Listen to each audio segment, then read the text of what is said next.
Thanks for tuning in today. I'm Dr. Nick, the Incrementalist.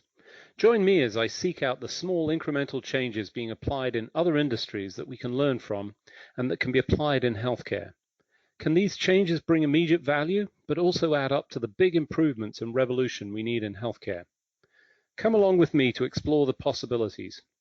My innovative guests from around the globe have used small incremental improvements to achieve their moonshot. And today, I'm delighted to be welcoming Dr. Tim Church. He's the Chief Medical Officer of Wondr Health. Tim, thanks for joining me today. Thank you so much. It's a great pleasure. So, if you would, set the listeners on your background. Give us a little bit of context of your story to this point, because it bears a lot of relevance to the discussion we're going to have. It does, and thank you for letting me talk about that. I am a physician trained in public health and preventive medicine, so my whole view is most good for the most people. I spent most of my career in academic research. I ran a massive research shop looking at healthy aging, a lot of things around exercise and everything you can name. And of course, weight loss, everything from behavioral programs to medications to the mechanisms of weight loss to the role that exercise plays in weight loss and keeping weight off. And, it was through that I really got involved kind of with corporate America and ways that you can impact lives at a really large level. So it feels like almost an inflection point, although I don't think it is when we're talking about obesity. I think that inflection point actually occurred a number of years ago, but it's almost as if there's another one because of these new drugs that are on the scene. But before we get into some of that, let's talk a little bit about the history. I mean, we've seen this sort of steady, well, I'm going to say steady, but at some point it feels like it's a hockey stick of increase. I think there were some notable things for me in part of the history. One that stood out because I traveled a lot was when the airline said, right, the average weight is now going from 190 to 200 because we've got to account for this additional weight. What do you think has been happening to cause that? And give us a little bit of context of what's happened in terms of trying to address it over that period of time before we get to today. We're starting off with an easy question. Boy, you want to start a fight amongst researchers, throw out there what caused the obesity epidemic. There's a website that actually lists things that have been considered contributors to the obesity website. Last time I checked it, they were like 270. I'm going to tell you a fun story. I'm from Salinas, California. I grew up working in the lettuce fields. And so one day it dawned on me, how does physical labor play into the obesity epidemic? So we actually pulled all the US employment data that we have remarkable data on what Americans do for a living. And in 1960, 1 out of 2 Americans, their job, they worked. They did physical labor. And if you add up the calories, it was a lot of calories they were burning every day. And if you watch from 1960 all the way into the 2000s, the amount of work at work goes down, down, down, down, down, down. And we could calculate how many calories have been removed from the workday. And then we said, all right, well, what does that mean in terms of weight? And we took those calories and we extrapolated what that would do to weight gain. And it exactly matched the weight gain trends in the US. And so we were able to say, look, we said a little tongue in cheek, but, the obesity epidemic is because no one works at work anymore. We all sit down for a living. I don't believe that's the only cause, but it's a great example of how the environment has changed. Clearly, the food supply has changed. Clearly, the components of the food supply has changed. It's a fun debate, but it doesn't help anybody because we haven't found kind of the smoking gun, so to speak, when it comes to helping people, deal with their weight. So I'm going to push back a little just because I guess it's a personal aspect to me when you talk about smoking gun, but I feel like there is, and maybe that, this is part of my bias in terms of answering that. I know where you're going. Say the word. It's sugar, right? I knew you were going to say that. It is a player. It is a player. I don't debate that. You got to remember, though, we're all so different. We all have such different genetics, especially when it comes to sorry, weight. but if you've seen The Life of Brian, we're not all different. So it's funny. I was telling someone the other day, they were like, why did they used to focus on fat? Now they focus on sugar. because 30 years ago, like the number one predictor of your weight and the number one predictor of keeping weight off was the amount of fat you ate. So at that time, like fat was the thing. And then because of carbs coming into the food supply and sugar coming into the food supply, there was this massive shift where no, actually sugar content became kind of one of the better predictors of weight gain and success when it comes to weight loss. So I agree with you. For a lot of people, carbs are the answer, but not for everybody. And I get this all the time. I cut a bunch of carbs out of my diet and I'm still gaining weight. What's going on? I'm like, well, you're not a carb sensitive person. You know, you're actually a fat sensitive person. You need to focus on getting fat out of your diet. So while I agree with you, and for a lot of people that's true, I do think it is more complicated than that. And we've totally engineered activity out of our lives. And it only gets worse every year.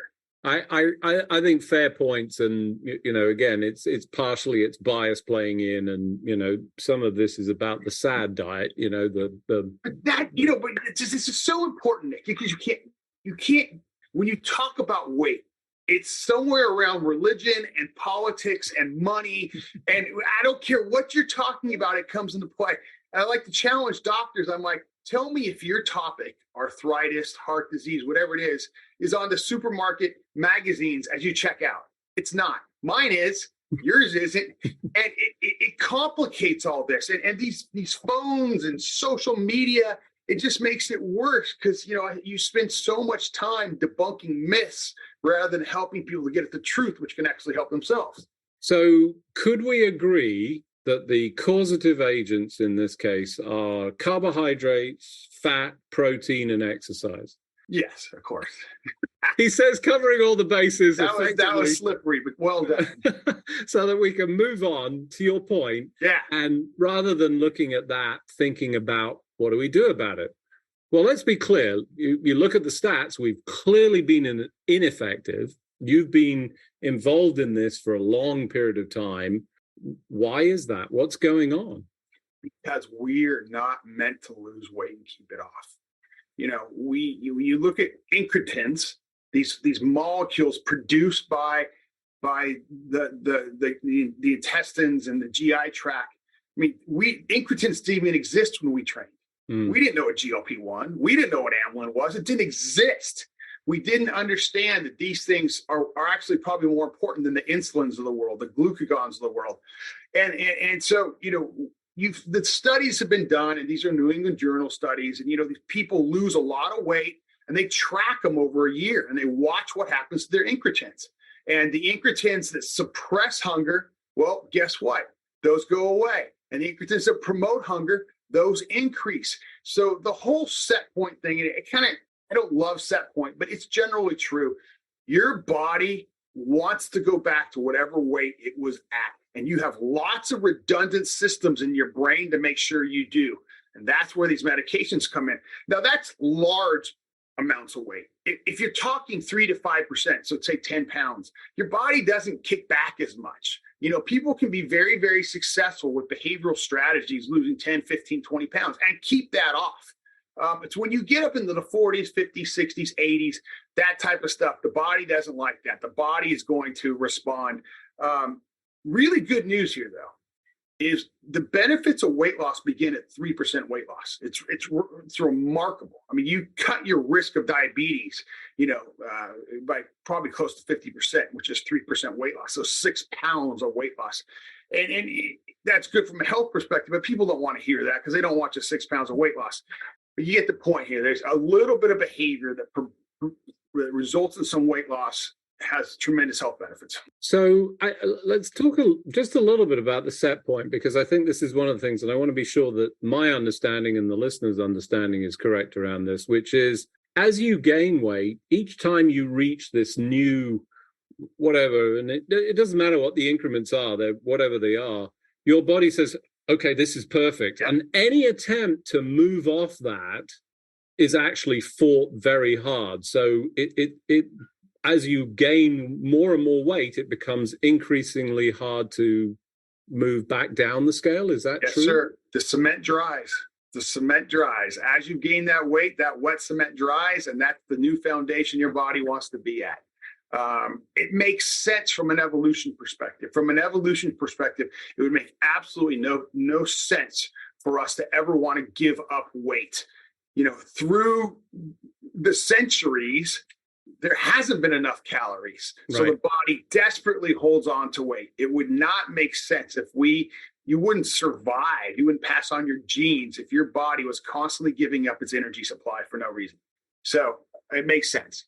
Right. So our makeup and, I'm going to say thousands, hundreds of thousands, millennia of genomics is pushing us into this feast or famine environment. We're no longer in it. We're now surrounded all sorts of contributory factors, and we've had very little success to date. Before we get into some of the latest innovations, is there anything that you've learned, small steps, things that have really helped people to benefit and get off that cement, to crack the cement at this point, using your analogy? And you're not going to believe what I'm going to say. Give yourself a break. The vicious cycle of shame, the vicious cycle of beating yourself up, the vicious cycle of self-judgment, it is the number one thing that sabotages people's attempt at changing their behaviors. I gotta say, I'm truly surprised by that this is, and I'm not going to call that simple. It's not really. It's all about, attitude, behavior, and, it's all in the brain, which is where everything starts and finishes. So I'm going to be a little bit edgy here and say, well, we've solved that problem now, because we've got some new drugs that are really effective. Yeah, we do. We do. So game over, man. Kind of, but not really. In a way, the game's just beginning. And let me jump into that. Not only do we have new drugs, but by the way, there was 3 more publications yesterday in the New England Journal about new drugs in the pipeline. So and I want to do a few things. One is forget about weight. Let's stop talking about the scale. Let's stop talking about your weight. This isn't about weight anymore. The weight is a given. The new medications are going to produce weight loss. And what you're going to start seeing is this new magic number of 15% weight loss. That's it. You're going to see all the clinical guidelines get rewritten. And they're all going to say the goal is 15% weight loss. And then this is where it gets staggering. At 15% weight loss, say goodbye to hypertension. At 15% weight loss, forget new cases of diabetes. At 15% weight loss, you're going to reverse/remission diabetes at a rate of about 70%. There's going to be a paper coming out showing at 15% weight loss, you reduce the risk of strokes and heart attacks by 30%. That's never been shown. So this isn't about weight loss anymore. What you talked about earlier, I call this the iPhone moment, and people think I'm exaggerating. Mm-hmm. We're about to see prevention change in a way we've only dreamed about.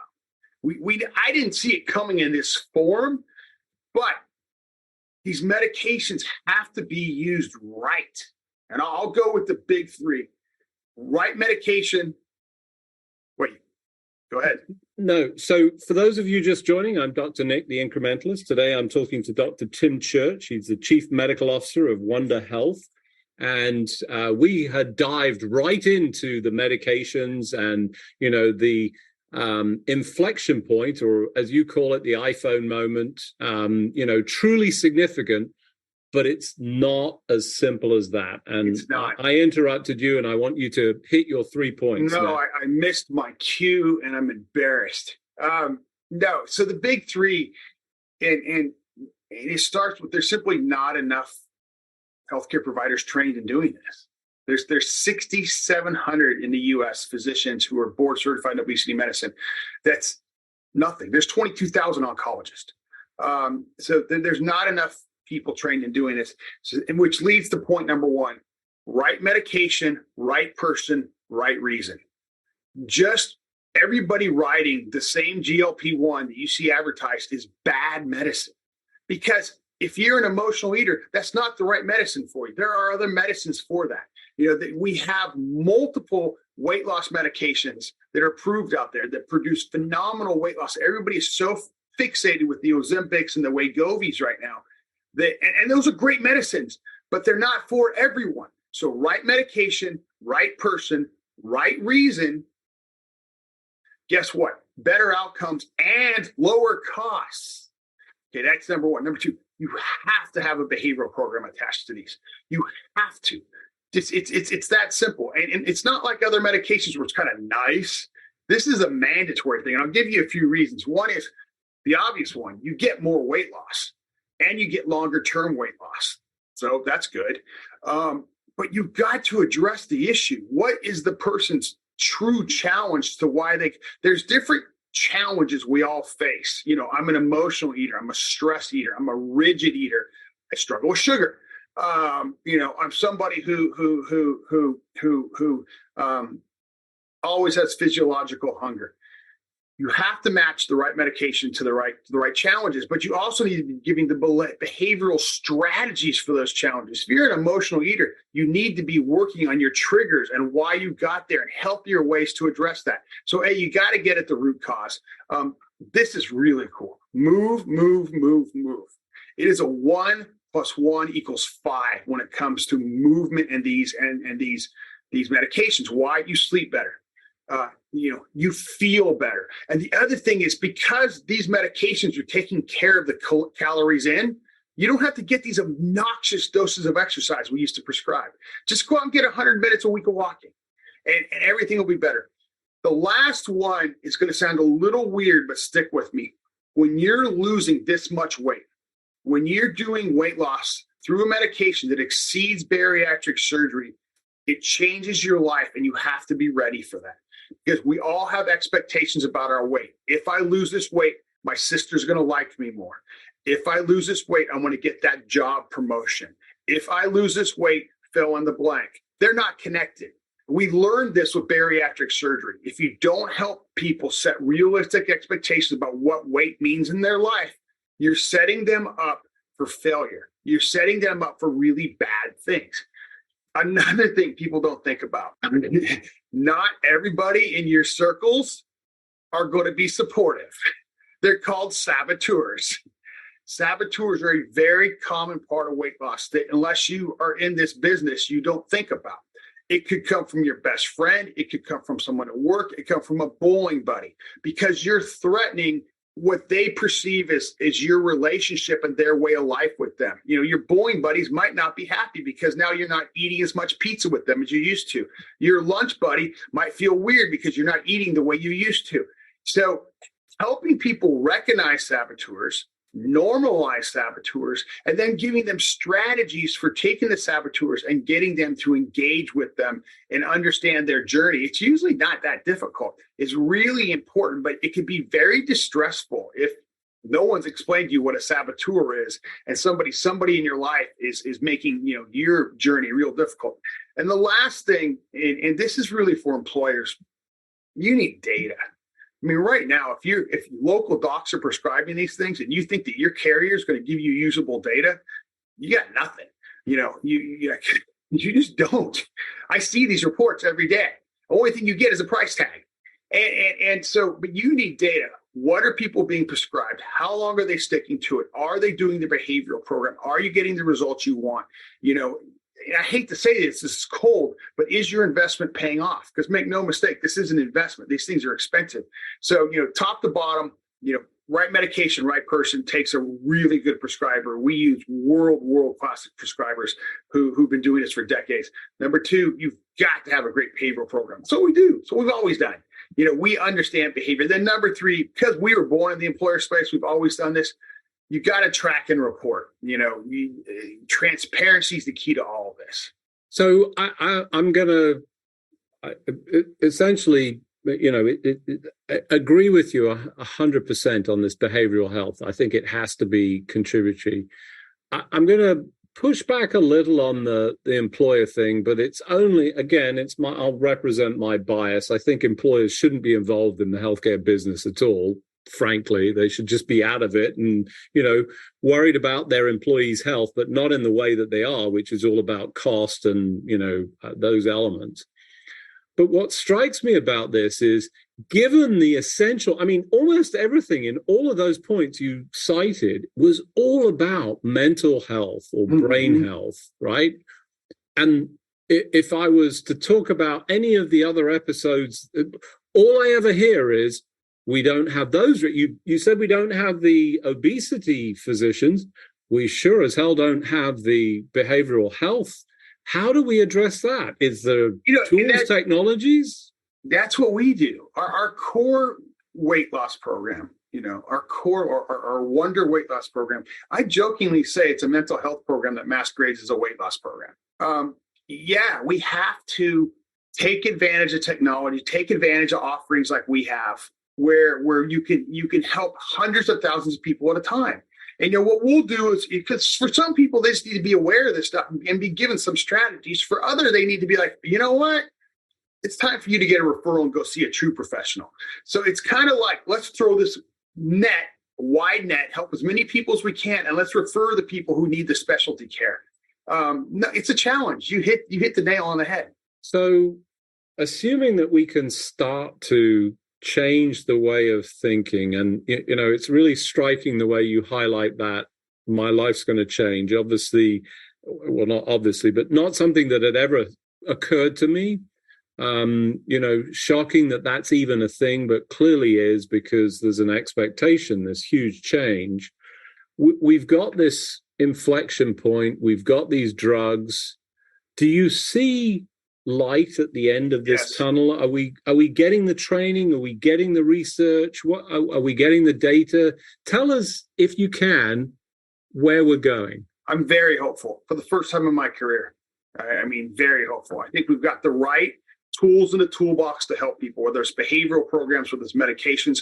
I think we're currently training enough people to help other people. We're creating awareness, and you got solutions like ours that can help hundreds of thousands of people at a time, as opposed to, say, a local doc who can help a couple people at a time. So I'm absolutely optimistic. We're a little bit, not us, the world, we're in this teenager stage, we're figuring it all out, but we're going to get through the teenager stage. And I'm actually very, very hopeful about this space. And I can't emphasize this enough. There are so many frauds in this space right now. There are so many frauds. It drives me nuts. So go with reputable people, go with board certified people, go with proven experience, and go with transparency. And of course, it's obviously what we do, or I wouldn't be saying those things. But one bad thing that came out of the pandemic is everybody and their brother created an app, and they're trying to sell it to you. So that's my one word of caution. While I'm very hopeful about what's going on, there's also a lot of this noise going on. So I think you hit one of the major areas of concern, is sort of teasing out the fluff from the reality, from an individual. And obviously there's, employer-based, there's, large groups. But as an individual thinking about this, do you have any closing thoughts on how to sort of focus this? I mean, at an individual level, again, first and foremost, give yourself a break. Second of all, don't take anything off Instagram or Facebook. Just don't. Just don't. I read this stuff every night to see what's out there, and it scares me. And then try to attach yourself to the best you can to trained professionals that do this, like us, who can show you the path so you can walk down it. Fantastic. Well, unfortunately, as we do each and every week, we've run out of time. I think fascinating conversation, very timely, very grateful for your insights, obviously the long history, and indeed the important guidance and sort of rethinking about this in a way that most people might not. Tim, thanks for joining me today. It has been an absolute pleasure, and I don't want to be too forward, but I hope we can do it again. Thanks for joining me today. Do you have any better ideas, or have you found a small incremental change that's brought about a big improvement in your world? Let's continue the conversation on our hashtag, The Incrementalist, or share with me at DrNick1 on Twitter. You can find more information about the show on our program page at healthcarenowradio.com, and tune in next time to hear my discussions with leaders and innovators from around the globe who've revolutionized their space by using small incremental improvements to achieve their moonshot. I'm Dr. Nick, the Incrementalist, and I'm starting a revolution through evolution.